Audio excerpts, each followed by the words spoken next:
Kesaksian 70 tahun Indonesia merdeka.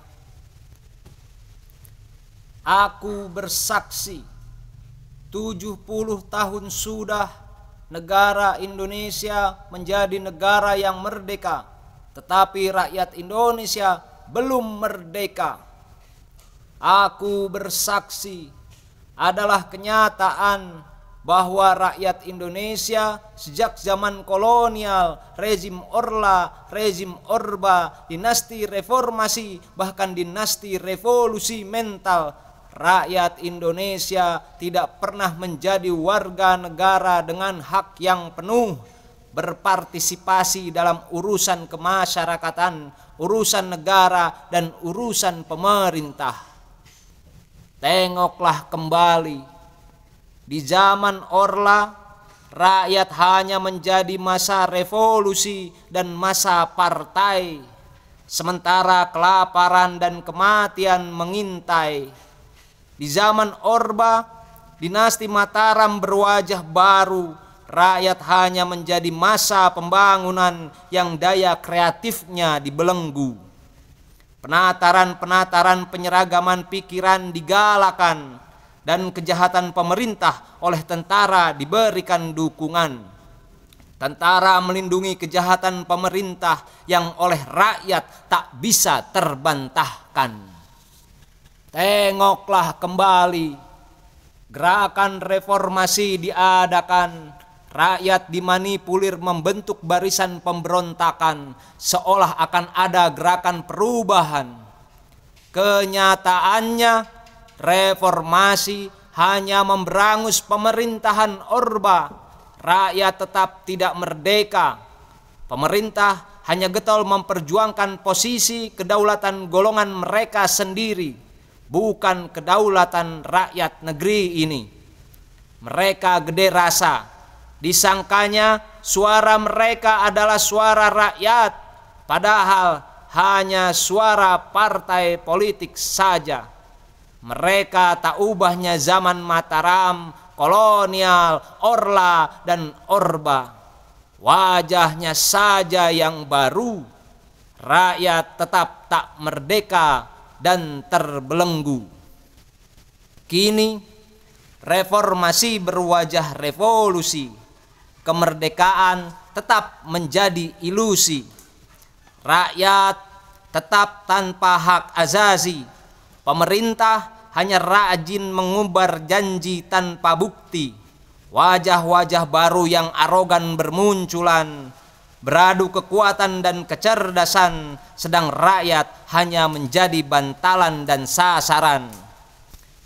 Aku bersaksi, masih ada para pekerja yang tidak mendapatkan haknya sendiri, seperti sapi perah yang dilupakan majikannya sendiri. Banyak orang yang menjadi gelandangan di negerinya sendiri, terlunta-lunta tanpa hak asasi. Aparatur negara tidak membela rakyat. Mereka tetap menjadi alat pemerintah untuk menindas rakyat. Seperti di zaman kolonial, di zaman Orla, di zaman Orba, di zaman reformasi, di zaman revolusi mental, sama saja. Politikus asik memperkaya diri dan memperkuat kedudukan sendiri. Budayawan asik dengan proyek kebudayaan, sibuk memberi angka dan nilai pada perlombaan kebudayaan. Para penyair sibuk memperjualbelikan metafora, berlomba dengan kata menuju langit tertinggi sampai lupa menginjak bumi. Dan seniman tetap menjadi buruh pusat kesenian sambil mabuk di emperan. Di sekolah, para guru sibuk menata kurikulum dan memperjualbelikan buku pelajaran. Siswa dijejali hafalan dan menjadi terlunta tanpa keterampilan menyambut masa depan. Di rumah ibadah, agamawan sibuk membela Tuhan sambil membakar, membunuh, dan menyiksa yang berbeda keyakinan. Aku bersaksi, apalah artinya kemerdekaan tanpa kedaulatan, rakyat tanpa hak asasi dan pembinaan kesadaran, pemusatan kekuasaan pemerintah semakin berlebih-lebihan, sehingga daya hidup masyarakat terlumpuhkan. Rakyat yang tidak berdaya adalah rakyat yang kehilangan kemanusiaannya. Kekuasaan pemerintah yang absolut menjadi berhala, mengobrak-ngabrik tatanan nilai moral dan peradaban. Akhirnya terjadi proses erosi kemanusiaan di dalam kehidupan berbangsa. Aku bersaksi, dengan malu-malu dan ragu, sekelompok orang bertanya tentang nasionalisme dan rasa berbangsa. Rasa berbangsa kita telah dirusak oleh cara bernegara yang salah, dan nasionalisme sudah lama menjadi sampah.